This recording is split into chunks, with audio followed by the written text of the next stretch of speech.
ભારતના સર્વોચ્ચ ન્યાયાલયે 29 જાન્યુઆરીએ લદ્દાખ આધારિત સામાજિક કાર્યકર્તા સોનક વાંગચુકની વારંવાર થતી પેટની પીડાની ફરિયાદ બાદ સરકારી હોસ્પિટલના નિષ્ણાત ડોક્ટર દ્વારા તપાસ કરવાની મંજૂરી આપી હતી અને સોમવાર સુધીમાં મેડિકલ રિપોર્ટ રજૂ કરવાનો આદેશ આપ્યો હતો.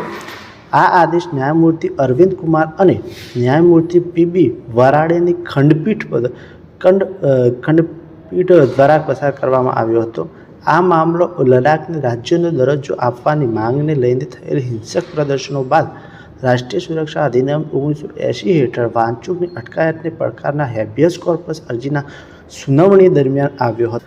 અરજદાર તરફેથી હાજર રહેલ વરિષ્ઠ વકીલ કપિલ સિબ્બલે દલીલ કરી હતી કે પસંદગીયુક્ત અને જૂના આધાર પર વાંગચુકને શાંતિપૂર્ણ અપીલના ભાષણને દબાવીને મહત્વપૂર્ણ વિડીયો પૂરા પાડીને અને પોલીસની ભલામણની યાંત્રિક કોપી પોસ્ટ દ્વારા અટકાયત દૂષિત બનાવવામાં આવી છે.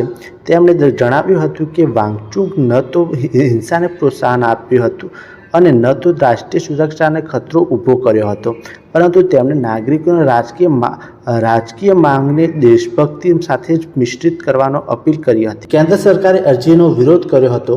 તેમ છતાં અદાલતે સ્પષ્ટ કહ્યું હતું કે વાંગચુકની અટકાયત પડકાર ચાલુ રહે છતાં તેઓ નિષ્ણાત તબીબી સારવાર મેળવવાનો અધિકાર ધરાવે છે. More detail subscribe the legal law and follow the insta ID.